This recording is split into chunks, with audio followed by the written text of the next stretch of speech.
Rahman Rahim. Chapter 4 intelligence. पहला topic है हमारे पास कंसेप्ट ऑफ इंटेलिजेंस। इंटेलिजेंस का जो कंसेप्ट एग्जिस्ट करता है उसको हम समझने की कोशिश करते हैं। पहले कंसेप्ट ऑफ इंटेलिजेंस में बहुत सारे की वर्ड्स हैं जिनके ज़रिए हम इंटेलिजेंस के कंसेप्ट को समझ सकते हैं।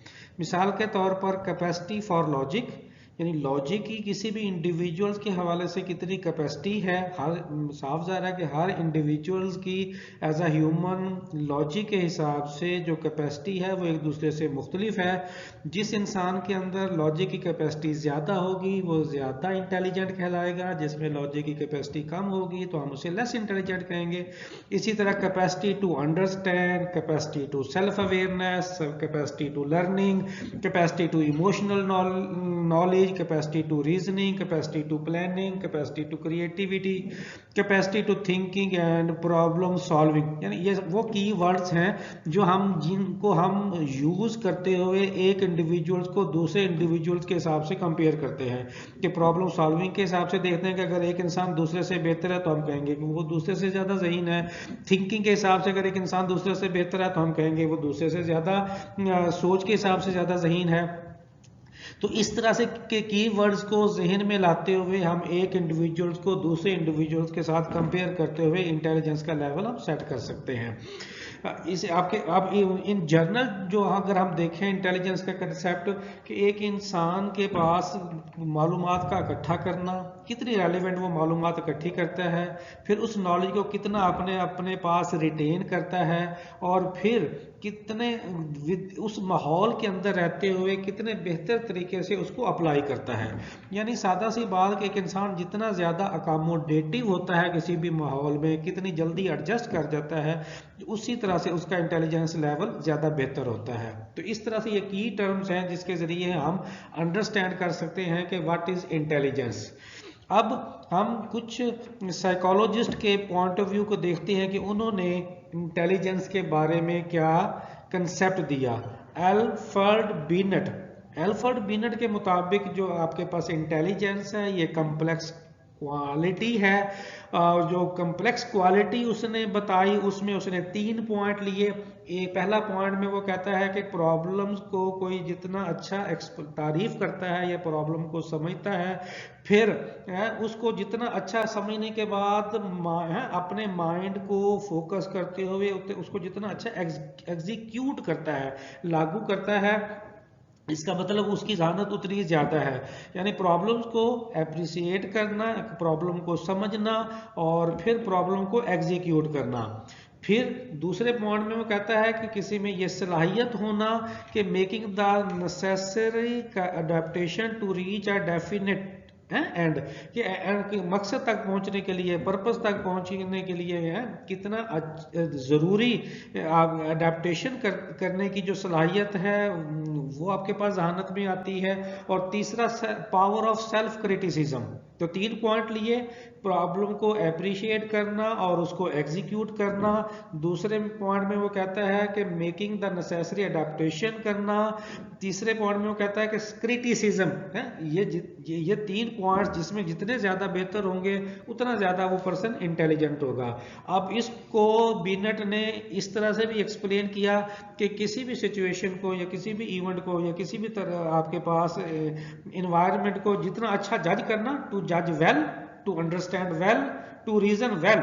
अब एक इंडिविजुअल जितना अच्छा जज करता है, जितना अच्छा अंडरस्टैंड करता है, जितना अच्छा है उसकी रीजन देता है, इसका मतलब है कि वो पर्सन उतना ज्यादा दूसरों से इंटेलिजेंट है। तो ये आपके पास these are the essential activities for intelligence. तो ये तो हमने जनरल कंसेप्ट पढ़ा इंटेलिजेंस के हवाले से। फिर अल्फ्रेड बिनेट ने जो कंसेप्ट दिया उसको हमने स्टडी किया। वैशनर की डेफिनेशन बड़ी पॉपुलर हुई है और आजकल के जो इन्वायरमेंट है उसके मुताबिक ये बहुत ज़्यादा सूट भी करती है। वैशनर के मुताबिक वो 3 हिस्सों में अपनी बात को समझाता है इंटेलिजेंस के हवाले से। वो कहता है कि बेसिकली जो इंटेलिजेंस है वो एग्रीगेट एबिलिटी है। अच्छा, अब एग्रीगेट या आपके पास ग्लोबल कैपेसिटी किसी भी इंडिविजुअल्स की वो इस तरह से बताता है कि एक इंडिविजुअल जितना अच्छा एक्ट पर्पसफुली करता है, टू थिंक रैशनली करता है और टू डील अफेक्टिवली करता है। किसी भी इन्वायरमेंट के अंदर रहते हुए वो पर्सन उतना ज्यादा ज़हीन है। थॉर्नडाइक के मुताबिक जो इंटेलिजेंस है, किसी भी इंडिविजुअल्स की कनेक्शन या एसोसिएशन फॉर्मिंग की जो कैपेसिटी जितनी ज्यादा होगी उतना ज्यादा वो पर्सन टैलेंटेड होगा। अब उसको वो मजीद समझाने के लिए वो कहता है कि कोई भी एक इंडिविजुअल या जो पर्सन क्या कर सकता है और कैसे कर सकता है ना, क्या कर सकता है। बहुत सारे लोग वो काम कर सकते हैं, कैसे कर सकते हैं। बहुत सारे लोग हैं जो कर सकते हैं, वो एक जैसा नहीं कर सकते। एक पर्सन की वही काम करने की सलाहियत और तरह से है, दूसरे पर्सन की वही काम करने की सलाहियत और तरह से है। एक पर्सन वही काम करता है, ज्यादा टाइम लेता है, दूसरा पर्सन वही काम करता है, कम टाइम लेता है।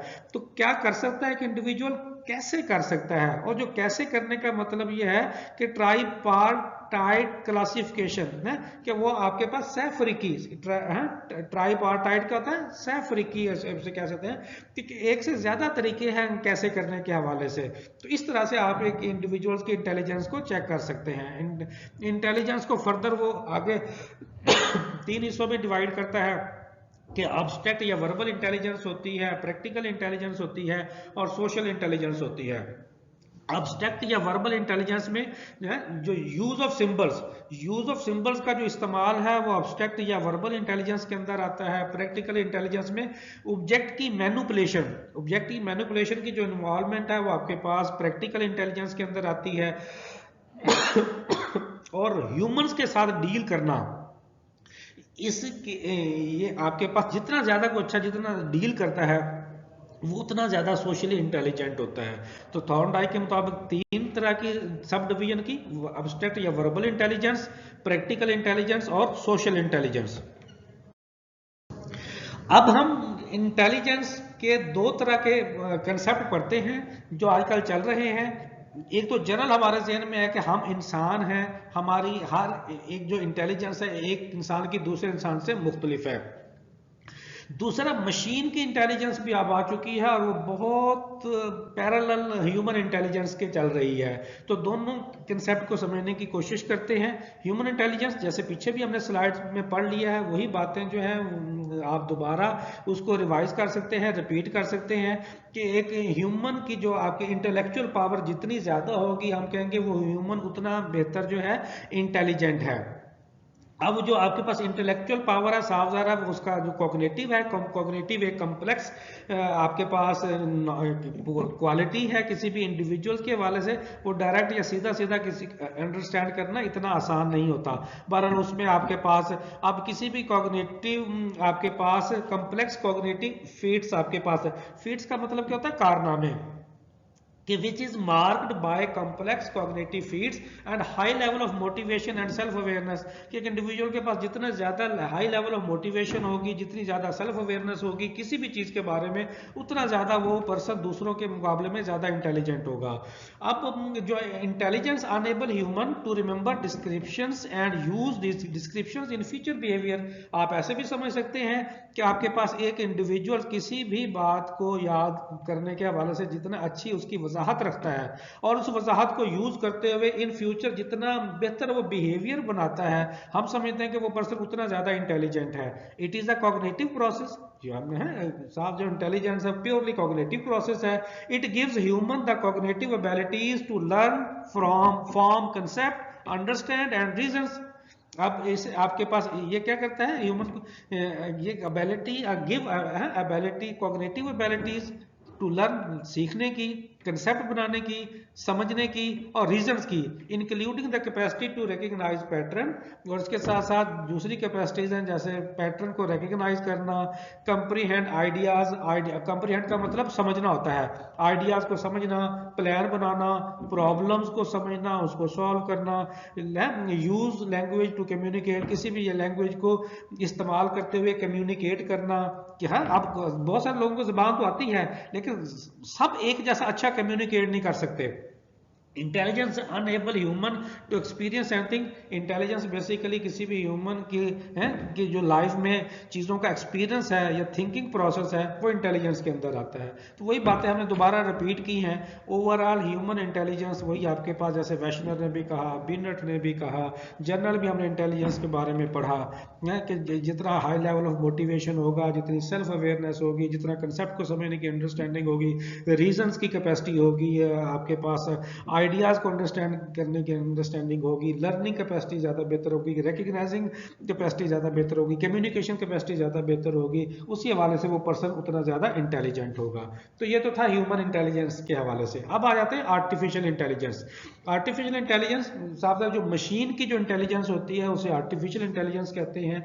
साफ मशीन इंसानों ने बनाई होती है, तो उसको एक दिया हुआ एक सॉफ्टवेयर होता है जिसके मुताबिक जो है उस मशीन ने रिकग्नाइज करना होता है उस एनवायरनमेंट के अंदर रहते हुए, और फिर उसके मुताबिक आउटपुट आपको प्रोवाइड करनी होती है, या गोल जो भी आप अचीव करना चाह रहे होते हैं। तो एक जनरल मशीन के टर्म भी यूज हो रही है, और आप टिपिकली जो है वो कंप्यूटर के हवाले से भी यूज करते हैं कि ये ब्रांच ऑफ कंप्यूटर साइंस है जिसके जरिए हम क्या करते हैं, एक to the study and design of the intelligence है कि हम एक इंटेलिजेंट एजेंट डिजाइन करते हैं और उसकी स्टडी के यानी इंटेलिजेंट एजेंट की स्टडी कर ली, फिर उसे डिजाइन कर लिया। अब वो जो इंटेलिजेंट एजेंट जो है वो एक ह्यूमन की तरह ही एक इंटेलिजेंट आपके पास बिहेव करता है वो सॉफ्टवेयर, और उसे आप रैशनल एजेंट का नाम भी देते हैं। Where the intelligent agent is a system that perceive its environment and take action which maximize its chance of success. तो काम थे। अब इसने भी फिर वही करना कि हमने क्या किया, जो इंसान का ब्रेन काम करता है, और हर इंसान का ब्रेन एक तरह से काम नहीं करता, कोई ज़्यादा ज़हीन होता है, कोई कम ज़हीन होता है, कोई इस मामले में ज़्यादा बेहतर परफॉर्म करता है, कोई कम बेहतर परफॉर्म करता है। आर्टिफिशियल इंटेलिजेंस में फिर ऐसा नहीं है। आर्टिफिशियल इंटेलिजेंस में आपने क्या किया, एक मशीन बना दी या एक सॉफ्टवेयर बना दिया, या दूसरे लफ्ज़ में समझ लें कि कंप्यूटर ही जो आजकल है आपके पास टेक्नोलॉजी के जरिए आपके पास इंटेलिजेंट एजेंट के तौर पर काम कर रहा है। अब उसको वो सारा सॉफ्टवेयर के जरिए बैकग्राउंड उसके अंदर फीड कर दिया गया। अब उसके मुताबिक फिर आपके पास सॉफ्टवेयर एक्टिव होता है। एक्टिव होने के बाद वो उस इन्वायरमेंट को परसीव करता है, उसमें फ्लेक्सिबिलिटी होती है, और उसके मुताबिक वो एक्शन करता है, और एक्शन करने के बाद क्या करता है, आपको आउटपुट देता है, और जो आउटपुट आती है उसका चांस बहुत हद तक सक्सेस होता है। तो यानी जैसा आप चाह रहे होते हैं वैसा ही आउटपुट आ रही होती है। अब ये आपके पास आर्टिफिशियल इंटेलिजेंस के सॉफ्टवेयर के ऊपर डिपेंड करता है कि वो कितना अपडेटेड है, कितना अपग्रेडेड है। जितना बेहतर होता है उतना सक्सेस का या आउटपुट का चांस जो है वो बढ़ता जाता है। बहरहाल अभी तक इंसान का टेबल बदल तो नहीं हो सकता, लेकिन फिर भी इंसानी जहानत के साथ साथ इसको भी यूज किया जा रहा है ताकि ज़्यादा टारगेटेड और ओरिएंटेड जो रिजल्ट है हासिल किए जा सके। आर्टिफिशियल इंटेलिजेंस का आजकल बहुत आपको पता तस्करा चल रहा है, और इसका इन फ्यूचर में बहुत ज़्यादा डिमांड होनी है। वो कहते हैं कि जो काम हमने इंसानों से लेने हैं वही हम मशीन से ही क्यों ना लें। अब देखें कि आप उसकी मैं मिसाल देता हूँ कि आप फेसबुक यूज़ करते हैं, तो आप वो इन्वायरमेंट की जैसे मैंने मिसाल दी, अब हर किसी के फेसबुक के ऊपर जो पेज की सर्चिंग आ रही होती है वो डिफरेंट आ रही होती है। वो उसकी वजह क्या होती है कि आप जिस तरह की सर्च करते हैं, आपकी जो मशीन है, आपका जो कंप्यूटर है, आपका जो मोबाइल है, उस सर्चिंग के हिसाब से देख लेता है कि ये पर्सन जो है इस तरह की सर्चिंग को पसंद करता है या इस तरह का उसका इंटरेस्ट है। तो वो नेक्स्ट टाइम जैसे ही आप उस पेज को खोलेंगे तो उस तरह की चीजें खुद ब खुद आपके सामने खुलती हुई आ रही होंगी, क्योंकि उसने अपने इन्वायरमेंट को रीड कर लिया, यानी आपको रीड कर लिया, आपके सिस्टम को रीड कर लिया कि आप अपने सिस्टम में किस तरह की सर्चिंग को पसंद करते हैं। तो आपको नेक्स्ट टाइम बगैर सर्च किए हुए भी वो चीजें आपके सामने आना शुरू हो जाएंगी, आपको ज्यादा ढूंढने की जरूरत नहीं पड़ेगी। इसको आर्टिफिशियल इंटेलिजेंस का नाम देते हैं। कैपलान एंड हेनिलियन ने आर्टिफिशियल इंटेलिजेंस के बारे में इस तरह से एक्सप्लेन किया कि वो कहते हैं कि हमने जैसे एक्सटर्नल डाटा दे दिया, मशीन है, साफ ज़ाहिर है इंसान तो अल्लाह ने बनाया है, मशीन को इंसानों ने बनाया है, तो मशीन के अंदर हमने डाटा दे दिया। अब वो जो मशीन जब उसको वर्क करेगी तो उस डाटा को सही तरीके से इंटरप्रेट करेगी, और फिर उस सच डाटा को लर्न करेगी सही सही तरीके से। फिर उस डाटा को लर्न करते हुए जो उसका स्पेसिफिक गोल होगा उसको फ्लेक्सिबल अडॉप्टेशन, जैसे मैंने कहा ना कि जिस तरह का जो पर्सन के इंटरेस्ट होता है उसी तरह से वो मशीन काम करती है और उसके हिसाब से उसको आउटपुट देती है। तो फ्लेक्सिबल अडॉप्टेशन के जरिए जो स्पेसिफिक गोल है या टास्क है उसको अचीव करती जाती है। Achievement is in artificial intelligence include constraint and well defined problem। अब जो अचीवमेंट्स हैं उसके बारे में वो थोड़ा सा फिर ये बता रहे हैं कि ये नहीं है कि अब हर तरह की अचीवमेंट्स जो है वो आर्टिफिशियल इंटेलिजेंस के जरिए हासिल की जा रही हैं, वो भी हाँ महदूद पैमाने पर जो है आर्टिफिशियल इंटेलिजेंस के जरिए जो है अचीवमेंट्स हो रही हैं, जिसमें वेल डिफाइंड प्रॉब्लम पहले बता दिया जाता है तभी उसके जो आउटपुट या उसके सॉल्यूशंस आर्टिफिशियल इंटेलिजेंस के जरिए हासिल किए जा सकते हैं। जैसे मिसाल के तौर पर गेम्स बनाई जाती हैं, फिर उन गेम्स को जो है वो खिलाया जाता है। जैसे एक कंप्यूटर खेल रहा होता है और एक आप खेल रहे होते हैं साथ, तो एक बारी जैसे कंप्यूटर खेलता है एक बारी आप खेलते हैं, तो उसके अंदर आप सम टाइम कंप्यूटर जीत जाता है, सम टाइम आप जीत जाते हैं। ऐसे क्रॉसवर्ड सॉल्विंग जैसे पहेली होती है या कुछ क्ल्यू देते हैं किसी भी सिचुएशन के हवाले से, तो फिर उसका आंसर बताया जाता है, उसे क्रॉसवर्ड सॉल्विंग कहते हैं। ऐसे ऑप्टिकल आपके पास करेक्टर रिकग्निशन है। ऑप्टिकल करेक्टर रिकग्निशन क्या होता है, जैसे आजकल आपको पता ना आप इमेज आप स्कैन करते हैं, इमेज का कंप्यूटर में सेव हो जाता है, लेकिन अगर आप उसकी तस्वीर लें और वो जो स्कैन आपका पेज है उसके ऊपर जो लिखा हुआ है वो कंप्यूटर रीड नहीं करता, लेकिन इसके जरिए ऑप्टिकल करेक्टर रिकग्निशन के जरिए वो जो स्कैन पेज है वो कन्वर्ट हो जाता है टेक्स्ट में, तो उसके ऊपर जो लिखा होता है वो रीडेबल भी हो जाता है और वो काउंटेबल भी हो जाता है। ये टेक्नोलॉजी भी जो है वो भी अब आ चुकी है आर्टिफिशियल इंटेलिजेंस के जरिए। ये चंद एक मिसालें हैं, गेम्स होगी, क्रॉसवर्ड सॉल्विंग होगी, ऑप्टिकल करेक्टर रिकग्निशन होगी, और इसी तरह के एस्ट्रोनोमस कार्स होगी, जैसे फल्कियाती गाड़ियां जो चल रही होती हैं आपके पास गेम्स के अंदर या मुख्तलिफ सॉफ्टवेयर के अंदर जब आप कंप्यूटर यूज करते हैं, तो ये सारी चीजें आर्टिफिशियल इंटेलिजेंस के जरिए लॉन्च हो चुकी हैं और काफी हद तक हम इनके जरिए जो है स्पेसिफिक गोल हासिल कर रहे हैं। लेकिन फिर भी अभी तक जो एक जर्नल इंटेलिजेंस के हवाले से कंसेप्ट होता है कि ह्यूमन के हवाले से, वो अभी तक मशीन के जरिए अचीव नहीं किया जा सका। बहरहाल इसके ऊपर दुनिया कोशिश कर रही है, साफ ज़रा जिस तरीके से दुनिया कोशिश कर रही है और तरक्की करती जा रही है, तो एक दिन इस तरह के सवालों के जवाब भी इंसानों ने ढूंढ लेने हैं और वो सवालों के जो वो टारगेट भी हासिल कर लेने हैं जो हमारे ज़हीन तरीन बच्चे जो है या इंडिविजुअल जो हैं या पर्सन जो हैं वो अपनी जहानत के बावजूद उन टारगेट तक नहीं पहुंच सके। बहरहाल उन टारगेट तक फिर भी पहुंचना तो इंसानों के जरिए, यही मशीन तो इंसानों ने बनानी है, तो जो इंसानों के जरिए से को पहले तैयार करके उनसे आउटपुट ली जाती थी, अब वही इंसान मशीन तैयार करके उससे आउटपुट ले देंगे। आउटपुट तो इंसानों ने ही लेनी है।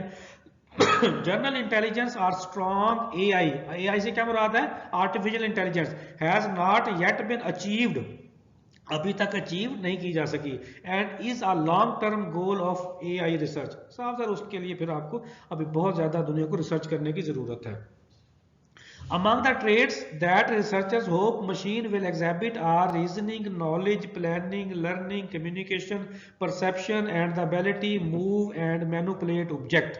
तो ये थोड़ा सा मशीन के बारे में बता दिया गया है कि मशीन की ये एबिलिटी है कि साफ सारा कि यही वो काम जो पहले इंसान कर रहे थे, रीजनिंग का, नॉलेज का, प्लानिंग का, लर्निंग का, कम्युनिकेशन का, परसेप्शन का, या ऑब्जेक्ट को मूव करने के हवाले से, अब ये मशीन की ये सारी क्वालिटी आ गई है कि वो ये सारे काम इंसानों को करके दे सकती है और ज्यादा टारगेटेड ओरिएंटेड रिजल्ट आपको मुहैया कर सकती है। In the field of artificial intelligence there is no consensus on how closely the brain should be simulated. लेकिन अभी तक इस बात पे कोई इत्तेफाक राय नहीं हो सका कि ये मशीन कितना इंसानी अकल को नकल करती है या ब्रेन को नकल कर पाई है।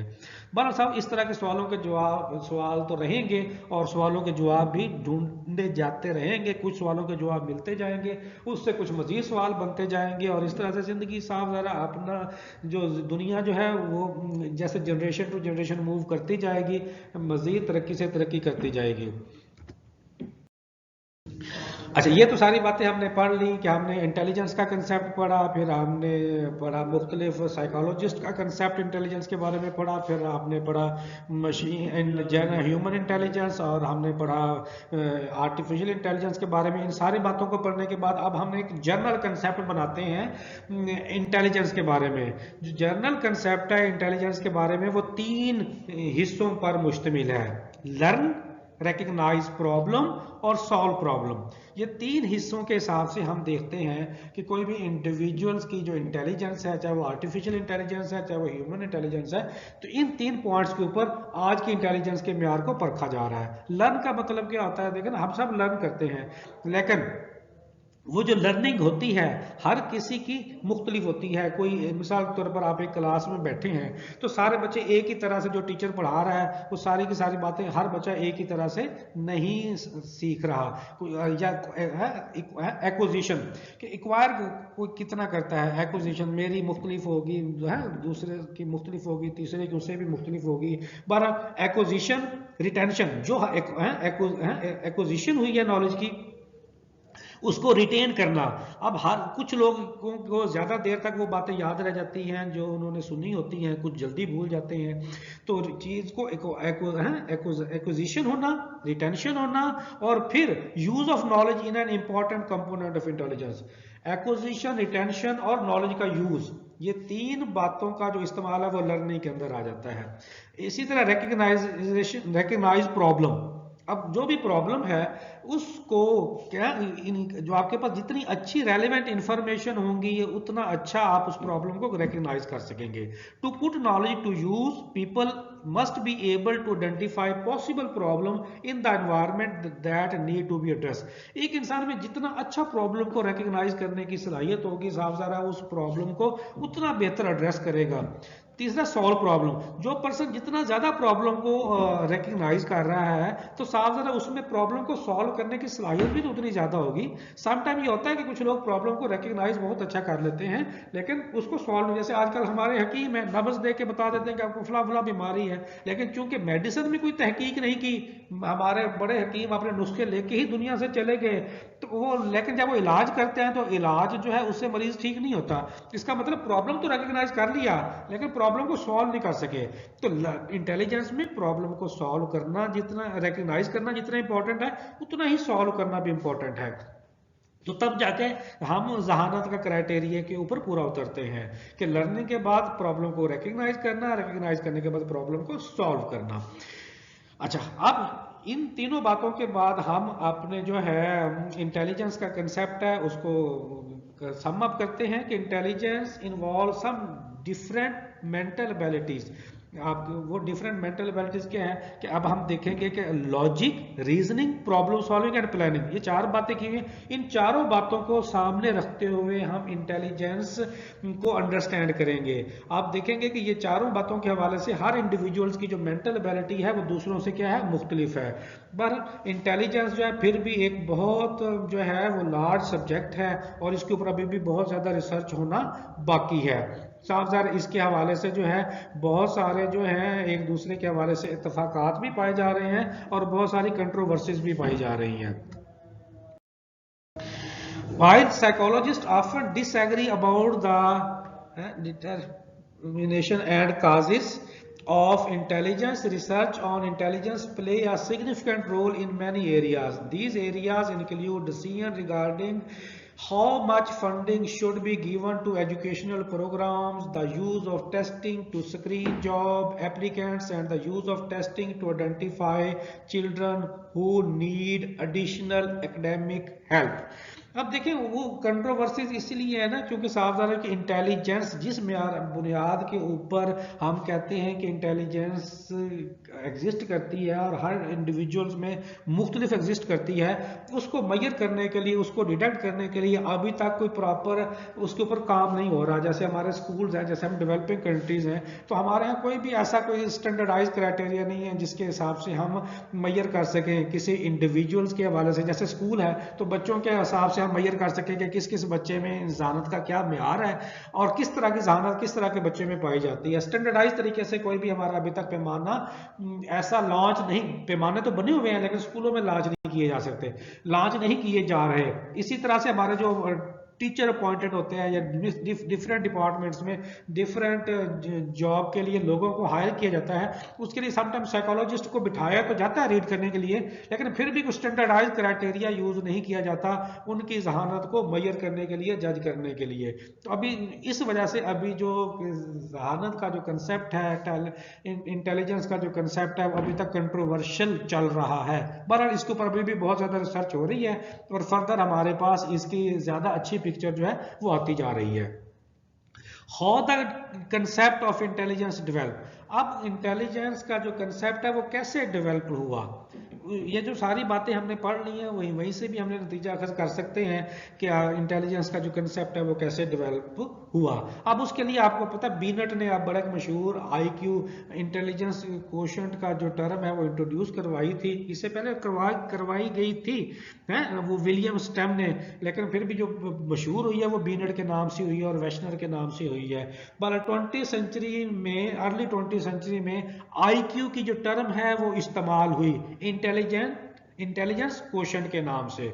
अच्छा, अल्फ्रेड बीनेट ने जो है उसके ऊपर एक क्वेश्चन नामा तैयार किया, ऑलमोस्ट 30 क्वेश्चंस थे जिसके मेंटल एबिलिटीज को चेक किया जाना था और उसके मुताबिक जो है फार्मूला भी काफ़ी मशहूर जो है वो चला है, आपके पास IQ is equal to mental age over chronical age multiply by 100। ये बड़ा पॉपुलर फार्मूला जिसके जरिए फिर slow learner, average learner, above learner, ज़हीन फतीन बच्चों का जो फार्मूला है 40 to 140 के दरमियान जो है ये जहानत का जो चार्ट है वो लॉन्च किया गया। इस तरह से इंटेलिजेंस के कंसेप्ट को समझा गया।